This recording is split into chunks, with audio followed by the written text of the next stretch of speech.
All right, we're trying to find the slope here. This is an x and a y value, x and a y value. So this one minus that one, and this one minus that one. That's good. So minus 22.3 over minus 6.9. Yeah, that looks correct. Now, to simplify that, you can, with decimals, just type that in.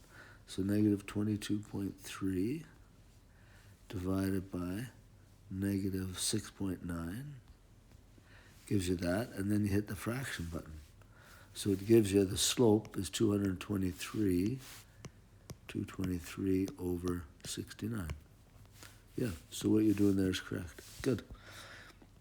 Okay, this next question, they give you a function right there saying the distance you travel based on a certain rate is equal to 23 over 20 times your rate plus 3/4.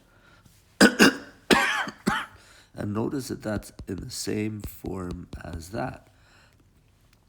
So the thing in front of the r, the 23 over 20, that has to be your slope, 23 over 20.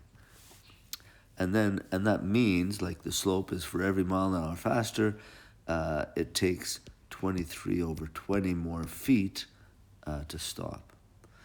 Then they will, here in a second, ask you a couple more questions. They'll ask you, well, what's the distance after 5, if you're going 5? And then all you do is you take the 23 over 20, times it by 5, plus 3/4. Then they'll ask for distance if you're going 10. So you do the same thing. And this time plug in a 10 instead. And just figure out what that is. Real nice to do that on decimals, because you plug it in, you get your answer, and then all you have to do is go in and change that number, and it'll change it for you.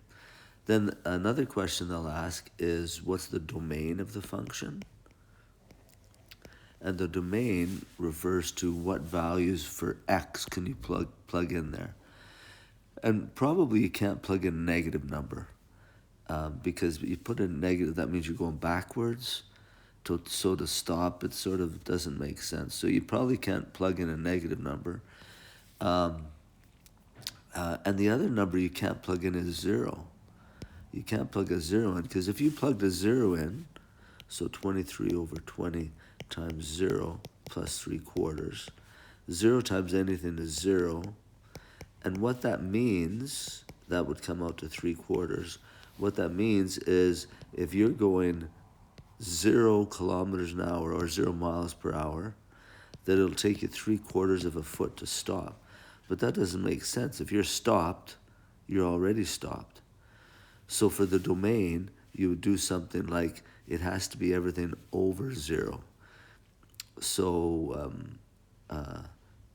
you can't include 0. So if you have to write it in interval notation, you won't do a square bracket, because that could include 0. But you can use a curly bracket and say 0 to infinity. And that would be your domain. This seems to be a little funny, because like an unlimited speed doesn't make a whole lot of sense to me either. But anyway, that would be the domain for that. And the main point there is it can't be equal to 0. It has to be above 0. All right, hopefully that helps you with those two questions.